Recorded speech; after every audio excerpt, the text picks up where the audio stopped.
Vous regardez Période d'essai, l'émission qui donne la parole à celles et ceux qui écrivent le monde du travail, et j'ai le plaisir de recevoir Thibault Lafont pour son ouvrage PME et si elle nous sauvait, une voie pour réconcilier progrès social et prospérité économique. C'est disponible aux éditions de l'Aube.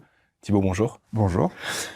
Alors, vous avez passé plusieurs années à accompagner des dirigeants de PME partout en France. Est-ce que vous pouvez revenir sur ces années et nous dire ce qui vous a donné envie d'en faire un livre ? Moi, j'ai commencé ma carrière professionnelle dans l'univers des grands groupes. J'ai passé 10 ans à conseiller des boîtes plutôt du CAC 40. Et en 2020, j'ai basculé chez BPI France pour accompagner des TPE, PME partout sur le territoire. Donc, j'ai découvert ce nouveau format d'entreprise et j'ai été frappé, en fait, par l'écart entre ce que j'observais, leur impact sur notre tissu économique et social et, on va dire, le poids qu'ils avaient dans le débat public. Et donc, j'ai eu envie de leur rendre hommage, j'ai envie de raconter ces histoires, de les mettre sur le devant de la scène, et c'est pour ça que je me suis dit que j'allais écrire un livre. Et puis, dans une période qu'est la nôtre, je me suis dit qu'on avait besoin aussi d'exemples, de modèles qui fonctionnent et qui rassemblent. Et donc, je me suis dit que ça pouvait servir à ça aussi.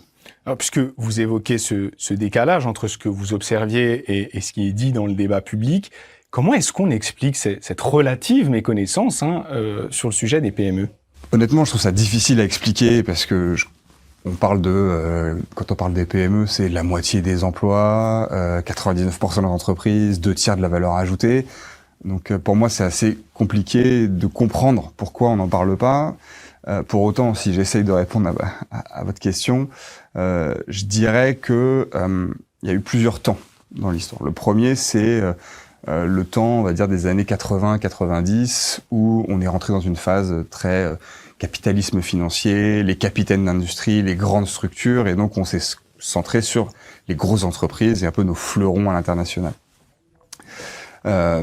Évidemment, PME, plus petits enjeux, à l'arrière-plan, on va dire, de ces grosses structures, de ces champions.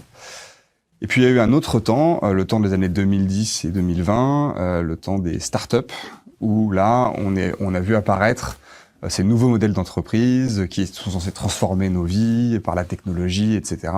Cristallisés en 2017 par le projet d'Emmanuel Macron de faire de la France une startup nation. Et j'ai envie de dire que d'un coup, on s'est mis à reparler des petites entreprises et des entrepreneurs, et on a parlé que de la tête d'épingle que sont ces entreprises technologiques.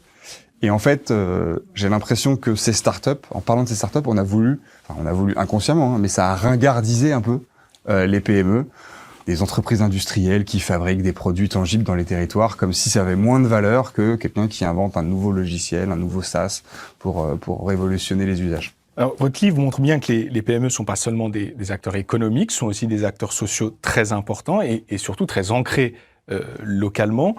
Quel peut être l'apport des PME pour les territoires ? Je vais répondre à votre question, mais votre question me fait aussi lever une réponse à votre question précédente. Les grosses entreprises et les startups, elles sont pour la majorité d'entre elles à Paris. Et donc, il y a une partie des médias aussi qui sont à Paris. Et donc, en fait, le fait que les PME soient éclatées partout dans les territoires, elles sont moins, on va dire, au centre des choses. Et donc, je pense que ça explique aussi leur visibilité. D'ailleurs, quand on regarde la PQR, la presse quotidienne régionale, on parle beaucoup plus des PME que dans la presse parisienne. Je referme cette parenthèse et réponds à votre question sur leur impact sur les territoires. Une PME, elle vit dans son territoire, elle le façonne, et en fait, son destin, il est complètement lié au destin de son territoire. C'est pas le cas d'une grande entreprise qui va avoir un siège quelque part et puis qui va installer des usines un peu partout dans le pays.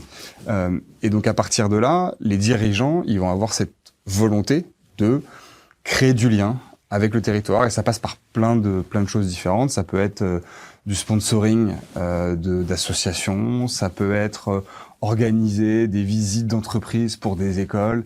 Tout ce qui va permettre de contribuer au dynamisme du territoire va être poussé par ces chefs d'entreprise. Et puis de manière très concrète, elles créent de l'emploi. Ouais. Et vous insistez aussi sur le fait que ces entreprises, à propos de ces enjeux sociaux, elles sont parfois contraintes de les intégrer. Vous allez même jusqu'à dire qu'elles sont condamnées à la vertu. Est-ce qu'on peut revenir sur cette expression et sur ce qu'elle renferme ? Je raconte souvent cette anecdote. Je suis en une de mes premières missions auprès d'un dirigeant de PME. Je suis en région toulousaine et le dirigeant me fait visiter son usine. C'est une boîte industrielle. Je le vois appeler par leur prénom tous les salariés de l'entreprise. Il pose des questions, il demande des nouvelles de la famille, etc. Moi, juste avant, je suis dans une grande banque, pas la même ambiance. Et donc, voilà, ça m'a fait beaucoup réfléchir. Et en fait, je me suis rendu compte que dans ces entreprises-là, le lien humain, il n'est pas optionnel. Parce qu'en fait, les difficultés de recrutement, elles sont énormes. 82% des entreprises ont du mal à recruter. Et donc, considérer l'humain, le mettre au cœur de ses pratiques, c'est pas optionnel. Et du coup, ça crée dans ces entreprises-là un modèle de management, un modèle de fonctionnement qui n'est pas forcément pensé, mais qui résulte sur quelque chose de très humain, où on considère, je trouve, beaucoup plus les employés que dans des structures plus grandes. Et preuve en est, en moyenne, sur toutes les entreprises, 70% d'entre elles ont du mal à fidéliser leurs salariés. Dans les PME, on tombe à 40%. Parce que justement, il y a cette conscience des difficultés, Exactement. une approche pragmatique finalement. Je vais lire un extrait de l'ouvrage si vous voulez bien. L'enjeu majeur des prochaines années réside dans notre capacité à faire face à la crise climatique, notamment en conciliant prospérité économique et sociale et transition écologique. En aucun cas, le propos ne sera ici d'analyser ou de comparer l'impact des uns et des autres face à un tel enjeu. Toute division serait suicidaire. L'idée est plutôt de montrer comment, sur ce sujet qui est central, les PME ont un rôle majeur à jouer. Alors, pourquoi est-ce que les PME ont un rôle majeur à jouer et qu'est-ce qu'elles font pour faire face à la crise climatique? Les PME, je le disais, elles représentent 99% des entreprises. Donc c'est pas 99% des émissions, hein, c'est deux choses différentes, mais elles représentent 99% des entreprises. Donc si les PME s'emparent de cette question-là, si elles sont les pionnières dans la transformation écologique, elles peuvent créer un mouvement de masse. Ensuite, pourquoi elles sont centrales? Déjà parce que pour elles, la hauteur de marche est moins haute de facto qu'un grand groupe. C'est plus petit, donc c'est plus facile à transformer, et donc on peut changer ses pratiques. Mais je pense que si les PME sont centrales sur cette question, c'est pas tant par ce qu'elles font, mais plutôt par ce qu'elles sont. C'est-à-dire que quand on prend une grande entreprise quelque part sur un territoire, elle va façonner le territoire parce qu'elle va être majeure. Les PME, c'est, on va dire, plein de petites entreprises partout en écosystème. Ce qui fait qu'elles ont une certaine forme de robustesse. Et là, j'en viens aux travaux d'un biologiste que j'aime beaucoup qui s'appelle Amand et que je cite dans le livre, qui explique la différence entre la robustesse et la performance. Alors, je ne vais pas expliquer toute sa théorie, mais pour faire simple et en essayant de respecter au maximum ses propos, son analyse, c'est de dire notre système économique a essayé d'être le plus performant possible avec le lean, etc., et de faire en sorte qu'on réduise les coûts, les temps, les process au maximum pour augmenter l'efficacité. On a créé beaucoup de performance avec ça, mais on a perdu en robustesse. La robustesse, c'est quoi? C'est de dire, quand un grain de sable vient dans le rouage, comment on est capable de résister et capable de continuer à avoir une certaine forme de ténacité, de résilience dans le temps. L'exemple le plus marquant récemment, c'est le Covid. Le Covid est venu, on a commencé à fermer, etc. Gros grain de sable dans les rouages, et là on a vu les pénuries, etc. La guerre en Ukraine, toutes les crises qui nous ont montré ça.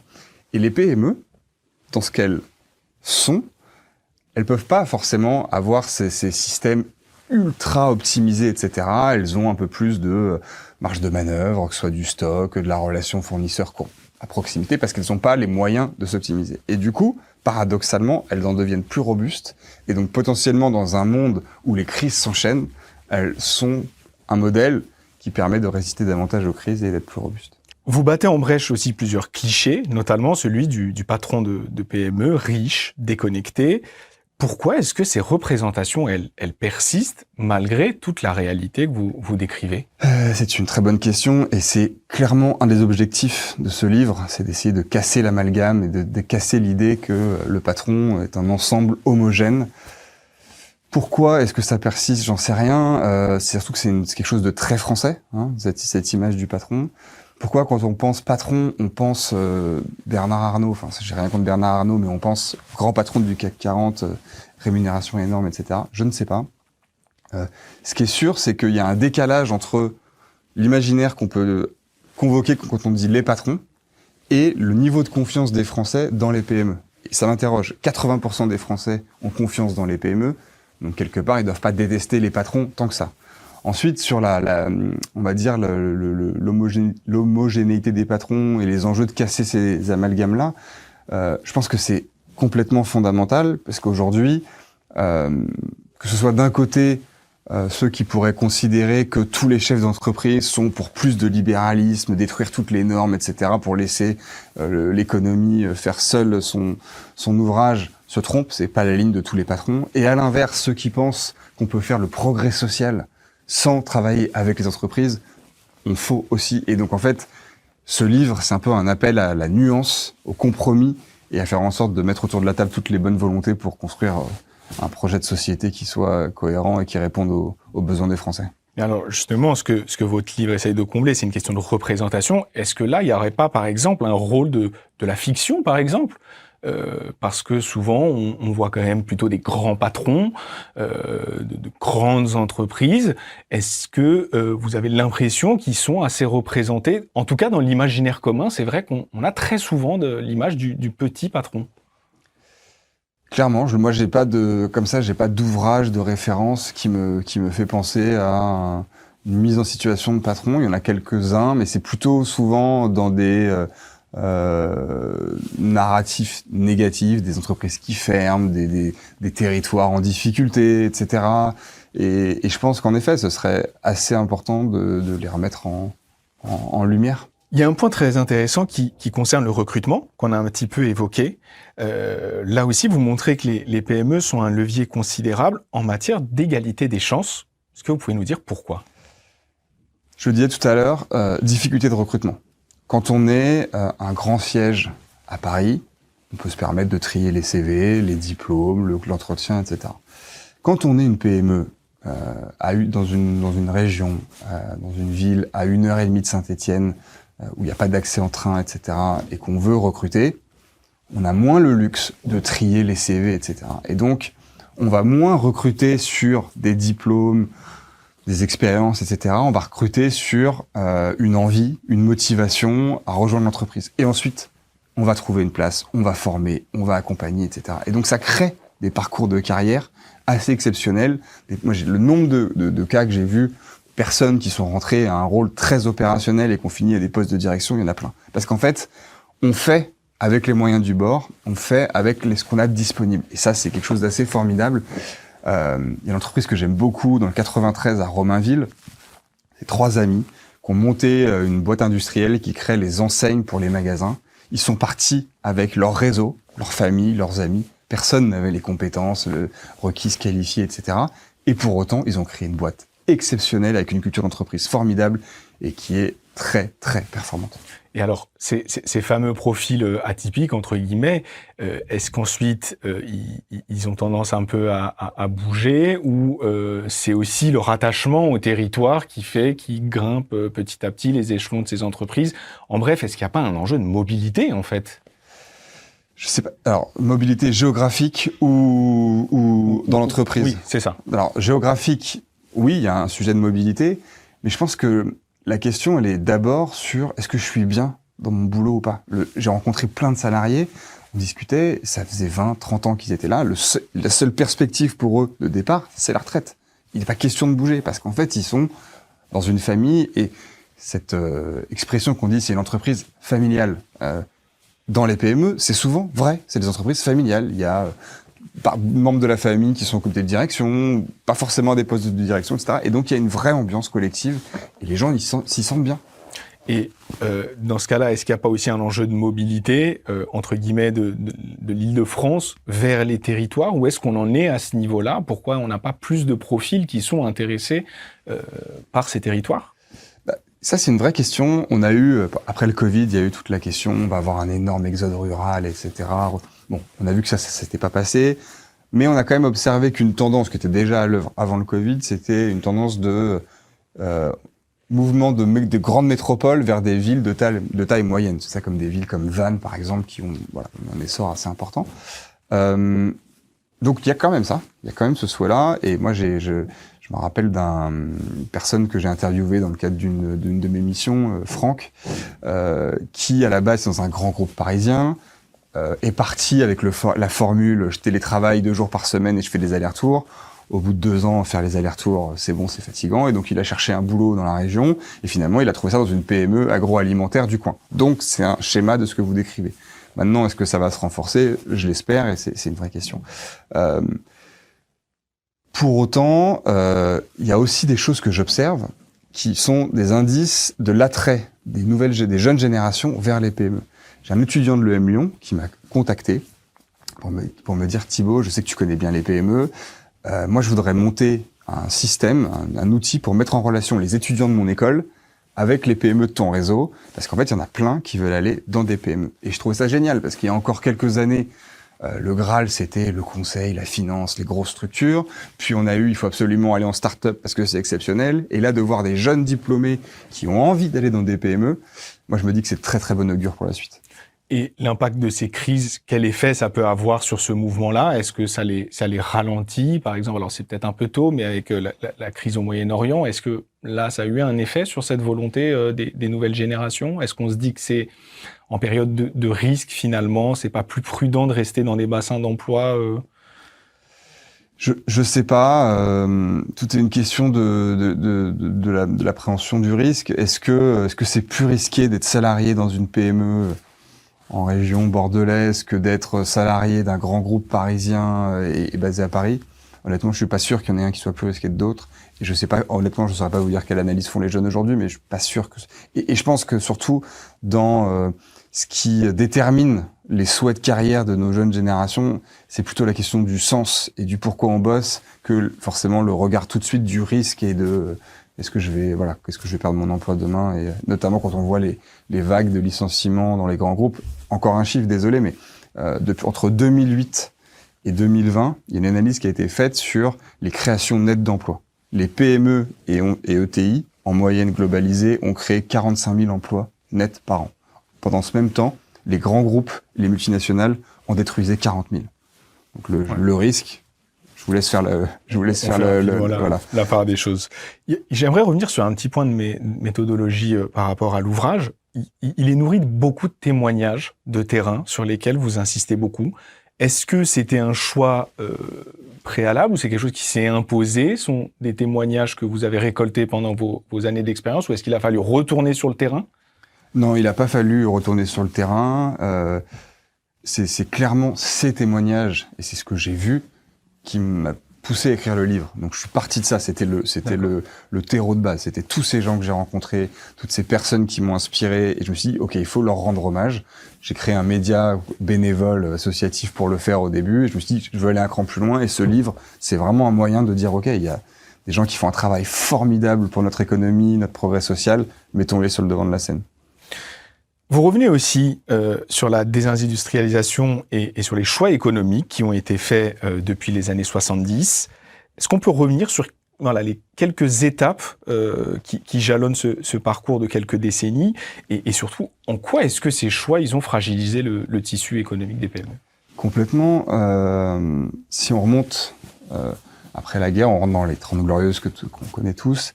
Et là, on a un modèle avec des grandes politiques industrielles. C'est toute la période Pompidou, De Gaulle, etc. Et donc, ça fonctionne en filière, des grosses structures qui portent, on va dire, l'industrie et qui, derrière, font travailler tout un réseau de PME en sous-traitance. Les ratios économiques sont très bons. Le choc pétrolier arrive dans les années 70. L'énergie devient beaucoup plus chère. Et donc là, on a un premier effet très dur sur les PME qui se voit tout d'un coup pris à la gorge par le coût de l'énergie qui font que leur marge explose.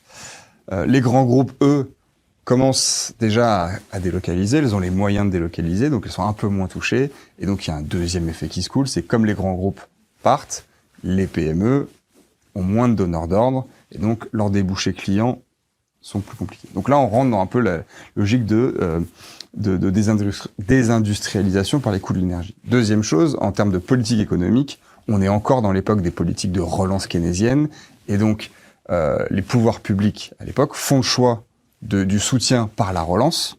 Et donc concrètement, c'est plutôt en faveur de la consommation qu'en faveur de l'offre des entreprises.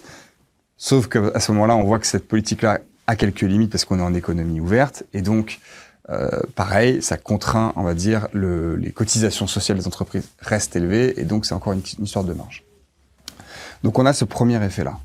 Ensuite, on a un deuxième effet qui est, on va dire, la financiarisation de l'économie, dont les subprimes en 2008 ont été l'apogée, mais ça a été de dire on va avoir des entreprises avec des actionnaires, des investisseurs, et on va commencer à rentrer dans une logique un peu plus de court terme, avec des retours sur les actions, etc. Je ne vais pas rentrer dans les mécanismes, mais l'idée c'est de dire que ces modèles-là ont favorisé ce qu'on a appelé le fabless, le modèle sans usine qui a été rendu célèbre par le patron d'Alcatel, qui a considéré que pour optimiser les rendements, les marges, etc., c'était intéressant de garder en France et dans les pays globalement européens les compétences, on va dire, à forte valeur ajoutée, et de pouvoir délocaliser dans des pays avec une main-d'œuvre à plus bas coût les compétences plutôt manufacturières, industrielles. Et donc là, on a créé cette logique-là, et je pense qu'aujourd'hui, on s'en mord les doigts. Alors, vous nous avez bien dit que les PME avaient souffert de la crise énergétique de la fin du XXe siècle. On est encore face à une crise énergétique. Est-ce qu'on a retenu les leçons ou pas du tout? En tout cas, le fait que là, les pouvoirs publics en place aient mis et commencé à mettre des solutions de soutien aux petites entreprises sur ces questions-là font qu'on a retenu les leçons. En tout cas, ça me paraît indispensable. On constate quand même aujourd'hui un début de rééquilibrage en faveur des PME, notamment avec le retour progressif de cette question industrielle dans le débat public. Est-ce que vous pensez que cette tendance, elle va se poursuivre ? Je l'espère sincèrement. Ça va beaucoup dépendre de ce qui se passe en 2027 aussi, parce que c'est d'abord, il y a tout ce que font les entrepreneurs sur le terrain, mais il y a un moment donné, les pouvoirs publics ont leur rôle à jouer, et pour une question aussi importante que réindustrialiser le pays, ça se fera pas sans ligne directrice claire. Et voilà, je sais pas si c'est l'occasion de rentrer dans le détail, mais au moins en mettant en place un peu de protection et en ayant une politique vraiment volontariste sur ce sujet. Il y a des choses qui ont été faites, on ne peut pas le dire, mais on est encore très loin de ce qu'il faut réaliser et des investissements auxquels il faut consentir. Vous le dites, on est à l'approche d'une élection présidentielle et beaucoup de candidats sont d'ailleurs déjà en campagne, on peut le voir. Qu'est-ce qu'il en est de la prise en compte des PME ces dernières années et notamment ces derniers mois dans ce début de campagne? On a l'impression que le travail est un peu le grand absent, ou en tout cas un des grands absents de ce début de campagne. Qu'est-ce que vous observez à ce niveau-là par rapport aux PME? Alors, moi, je suis pas là pour juger les programmes des uns et des autres. Ce que je constate, il y a plusieurs choses. C'est déjà, la notion de PME est en effet assez absente des débats. Je me suis amusé, je ne sais pas si amusé est le bon mot, mais en tout cas dans le livre, de regarder et d'analyser aux dernières élections nationales de référence, les législatives de 2024, de voir ce qui était inscrit dans les programmes sur la question de TPE, PME. Quels que soient les partis, ça va pas très loin et il faut aller plutôt en fin de programme pour y trouver des références. Aujourd'hui, moi, à travers ce livre, mon appel, encore une fois, c'est la nuance et de la capacité à se dire, OK, on va considérer les patrons pour ce qu'ils sont réellement, et donc revenir là-dessus, avoir de la nuance, et considérer les PME, les valoriser, et avoir des politiques et des projets qui leur sont dédiés, et les soutenir, parce qu'en fait, on a besoin de ce ciment économique et social pour le pays. Eh ben, on va profiter de votre savoir, Thibaut. S'il fallait citer quelques mesures, en tout cas les plus essentielles à mettre en place pour bénéficier aux PME, ce seraient lesquelles? Selon moi, et quand je dis selon moi, c'est selon plutôt tous les gens que j'ai vus sur le terrain, parce que c'est eux qui m'inspirent et qui m'ont, encore une fois, apporté à écrire ce livre. J'en citerai 3. La première, je l'ai un peu évoquée, c'est protéger. Aujourd'hui, alors c'est plutôt au niveau de l'Europe, mais on peut aussi avoir des marges de manœuvre en France. Aujourd'hui, les États-Unis ferment leurs frontières, c'est très clair. La Chine le fait depuis des années, protège ses frontières. L'Europe, je pense, devrait protéger un peu son industrie. Il y a des choses qui se font. Là, récemment, l'IA, qui vient justement, l'idée de faire de la préférence à la commande publique en Europe, est une très bonne chose. Il faut continuer à le faire.